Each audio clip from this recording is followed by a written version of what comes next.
तो कोई ये सवाल उससे पूछे ना, उससे पहले वो इतना बड़ा असला बारूद आया कहाँ से, उसका सवाल दीजिए पहले, तब इनसे आप खालिस्तान की मांग कीजिए।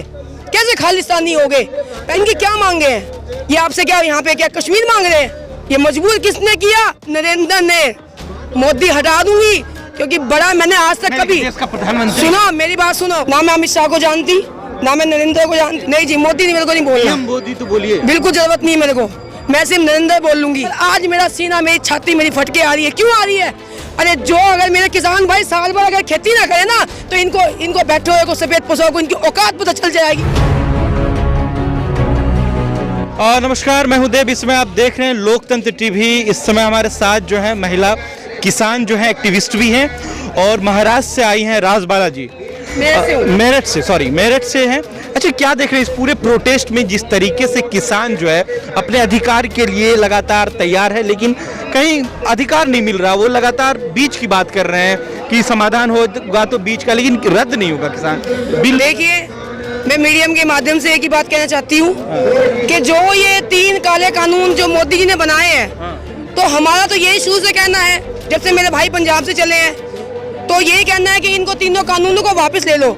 लेकिन हमारे मोदी जी को पता नहीं क्या दिक्कत हो रही है, वो लेने को तैयार ही नहीं है। मैं कहती हूँ अगर भाई इन 3 काले कानूनों में हमारा फायदा है तो हम फायदा नहीं चाहते।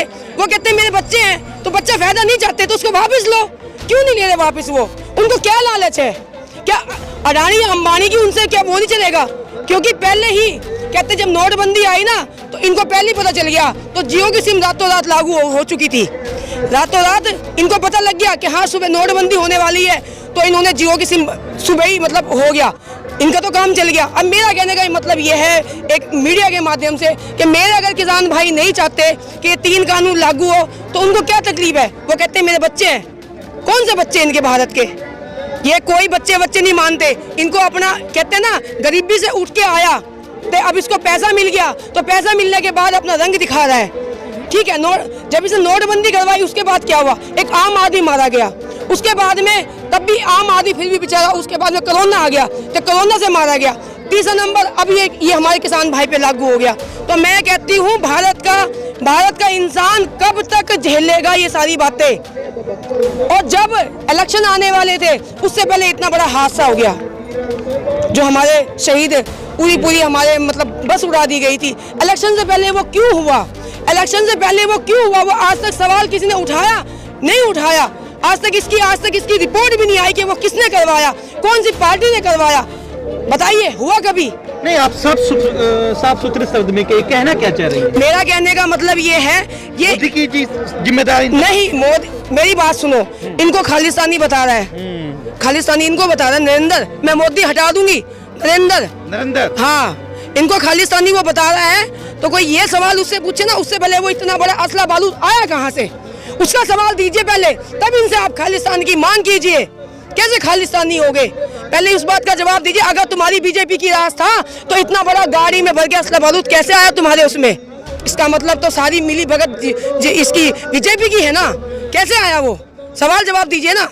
तो पहले से ही चुनाव जीतने के लिए जो चीजें आप कह रही हैं कि चुनाव जीतने के लिए जब तमाम चीजें हुई, आप एक बात बताइए, तो मिला ना? एक बात बताइए, उससे पहले वो हादसा क्यों हुआ? उससे पहले वो हादसा क्यों हुआ? और आज तक भी उस बारे में शायद मेरे ख्याल से उस बारे में किसी को नहीं पता कि वो कौन सी पार्टी ने कैसे कब करवाया। क्यों नहीं लगा भैया पता आज तक वो? और इनको खालिस्तानी बता रहे हैं। कुछ कह रहे हैं कि अभी वहाँ विदेश में अमेरिका में वो महात्मा गांधी के ऊपर लगा दिया, किसान ऐसे करे वैसे करे। एक बात का इश्यू कुछ मीडिया वाले इतना इश्यू बना देते हैं जिसका कोई जवाब नहीं। मैं कहती हूँ सही बात पहुँचाओ। तो सही बात मेरी ये है कि भाई अपने 3 काले कानून वापस ले लो। तो ये जनता क्या चाहती है? जनता कहती है हम अपना चुपचाप चले जाएंगे, तो हमारे को जो हमारी जो पहले थी वही हमारे को रहने दो। हमारे को ये तुम्हारी ये मुनाफे वाली नहीं चाहिए, मुनाफे वाली मंडी नहीं चाहिए इनको। तो अपने काले कानून वापस ले लो। इनकी क्या मांगे हैं? ये आपसे क्या यहाँ पे क्या कश्मीर मांग रहे हैं? क्या मांग रहे हैं आपसे? बताओ क्या मांग रहे हैं? अपनी खेती की उपज मांग रहे हैं, ये अपनी मेहनत मांग रहे हैं आपसे कोई यहाँ देश का बंटवारा नहीं मांग रहे, हिंदुस्तान पाकिस्तान नहीं मांग रहे। यहाँ पे क्या मांग रहे हैं इस टाइम? ये जो इतना बड़ा सवाल मोदी जी के लिए आज पैदा हो गया, मुझे बताओ इसमें इतना बड़ा इश्यू बनाने की जरूरत क्या है? मेरे भाई क्या मांग रहे हैं? अपने खेती का मुनाफा, अपनी खेती को, अपनी जमीन को बचाने के लिए हिंदुस्तान पाकिस्तान का बंटवारा नहीं है जो इन्होंने पूरी यहाँ पे पूरा पंजाब यहाँ पे आने के लिए मजबूर हो गया। ये मजबूर किसने किया? नरेंद्र ने। मोदी हटा दूंगी क्योंकि बड़ा मैंने आज तक कभी सुनो, मेरी बात सुनो, मैंने जिंदगी में, मैं आज 45 साल की हूँ, तो मैं जिंदगी में कभी किसी को वोट नहीं दी है क्योंकि मुझे ये सफेद नेता बड़े ही गंदे लगते हैं। हालांकि अपना चुनाव चुनने का हमें पूरा अधिकार है, लेकिन मुझे इनसे बहुत एलर्जी है। क्यों एलर्जी है? ये मेरे बच्चों का पेट नहीं भरेंगे। मेरी 5 लड़कियां हैं तो उनका पेट में खुद भरती हूँ मेहनत मजदूरी करके। एक कोई सफेद वाले मेरे को आगे नहीं देंगे। ठीक है, चुनाव करना चाहिए, लेकिन चुनाव अगर किया भी जनता ने तो क्या रिजल्ट मिल गया उसका? आज हमें उसका क्या रिजल्ट है? यही कि आज मेरे भाई यहाँ सड़कों पर हैं, रात को बारिश आने की संभावना होती है, तो कितना हमारे को लगता है कि मेरे भाई बारिश में कहाँ पे छुपेंगे हैं? और वैसे कहता है कोरोना आ गया। कोरोना कैसे आ गया? अगर कोरोना है, तेरे को फिक्र है, इन बच्चों की फिक्र है, तो पंजाब की फिक्र है, पंजाब के भाइयों की फिक्र है, तो दिल्ली वालों की फिक्र है, तो तू इनको 3 मांगे पूरी करके भेजता क्यों नहीं? 70% आबादी किसानों की है, तो किसानों ने ही सत्ता में बैठाया है ना मोदी जी को। ऐसा है भाई, कुछ किसान जो होते हैं ना छोटे वर्ग के होते हैं, A to Z। मैं सिंपल भाषा में कहना चाहूंगी, A से Z तक, उसमें जो है ना हर किसान आ जाता है, चाहे वो A to Z सारे किसान। उसमें कुछ मेरे किसान भाई छोटे होते हैं जिनका इतना जाथन नहीं होता कि वो यहाँ पे आगे पड़ जाए। वो सोचते हैं कोई बात नहीं, मेरा बड़ा भाई पंजाब गया हुआ है, हरियाणा गया हुआ है, तो उत्तर प्रदेश गया हुआ है, जुइनी के सारे किसान मेरे भाई आ जाएंगे। अमित शाह की बात किसान क्यों नहीं मान रहे, जबकि अमित शाह ने साफ सुथरे शब्दों में देखो भैया, आश्वासन दिया मैं सीधी नुकसान नहीं होगा। मैं एक अनपढ़ हूँ, अनपढ़ भी नहीं कह सकती, पर मैं इससे अनपढ़ कहूंगी। ना मैं अमित शाह को जानती, ना मैं नरेंद्र को जानती। मुझे ये पता है कि मेरे किसान भाई उसकी 3 जो काले उसने कानून पास करे हैं।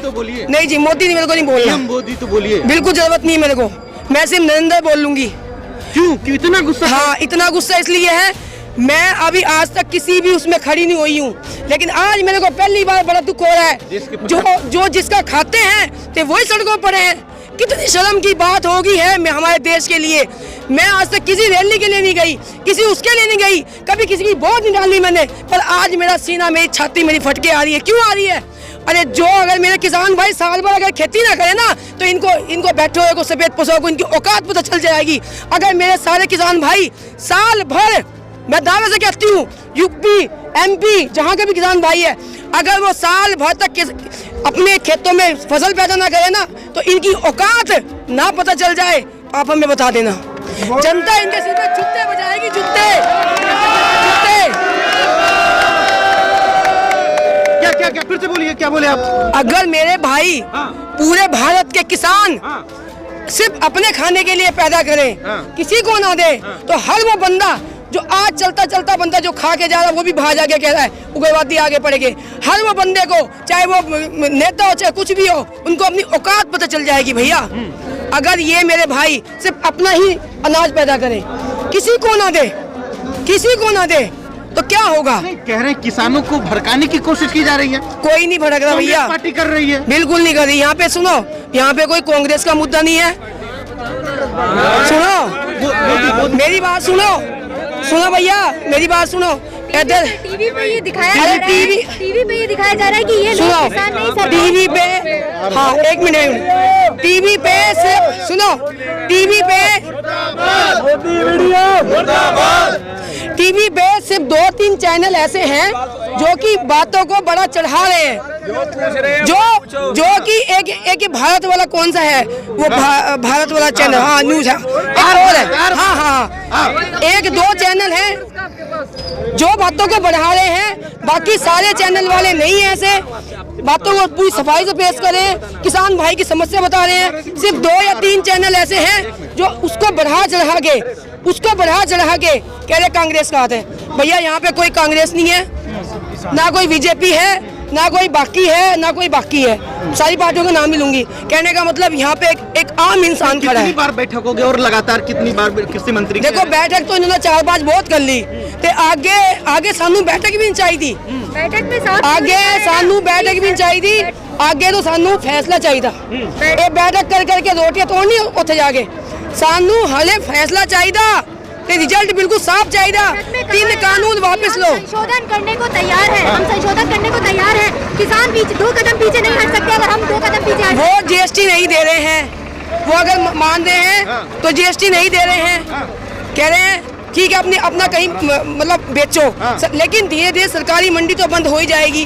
वो जीएसटी नहीं दे रहे हैं और जब उसको किसान को वही नहीं मिलेगी, उसको रेट नहीं मिलेंगे तो बेचारा बेचेगा क्या। मेरा कहने का मतलब देखो मैं पढ़ी लिखी नहीं हूँ, पर मुझे इतना पता है जो आज ये कानून पास हुआ है, आज ये हुआ, ये बहुत ही गलत हुआ है। क्योंकि हर एक किसान भाई को अपनी फसल बेचने का, उसका रेट अधिकार पूरा प्राप्त करने का अधिकार है, ना कि वो प्राइवेट मंडी में जाए। सरकारी तो सब कुछ खत्म हो गया, कहाँ रहा सरकारी। हॉस्पिटल में जाओ सरकारी में तो कहने को सरकारी 50 रुपए की पर्ची काटेंगे, जाके पूरा मेडिकल की दवाई बाहर से लगे, कहाँ के सरकारी। सरकारी तो सब कुछ खत्म हो गया भैया, धीरे धीरे मंडियाँ भी खत्म करवा देगा। आजकल सरकारी है ही क्या, मेरे को बताओ क्या सरकारी है। बच्चों के स्कूल की पढ़ाई सरकारी रहेगी है, कहने को सरकारी, सब कुछ बाहर से आता है वहाँ से, क्या सरकारी रह गया। यही तो है जो कह रहे हैं मोदी जी।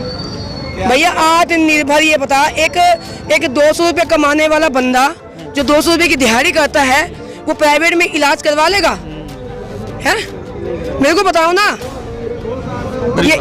ये जो नेता बनते हैं ना, ये गरीबों से बनते हैं, ये गरीबों से, झुग्गी झोपड़ी से बनते हैं, तो किसानों से बनते हैं, आम जनता से बनते हैं। नेता से पूछो कोई नेता वोट डाल के नेता बन जाएगा क्या है?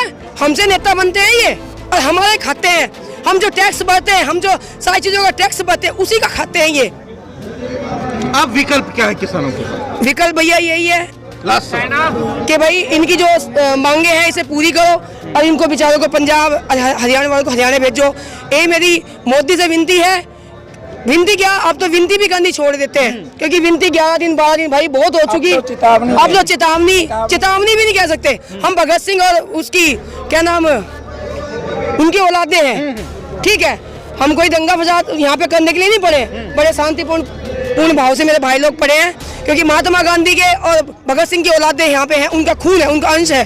तो इसीलिए हम कोई वो नहीं है कि आतंकवादी हैं, हम कोई इन पे वार नहीं कर रहे। भाई खड़े हैं यहाँ पे पुलिस वाले या हमारे आर्मी के, हमें कोई वो नहीं है। लेकिन मोदी को अपनी मांगे मांगनी पड़ेगी, अहिंसा में ही सब कुछ है।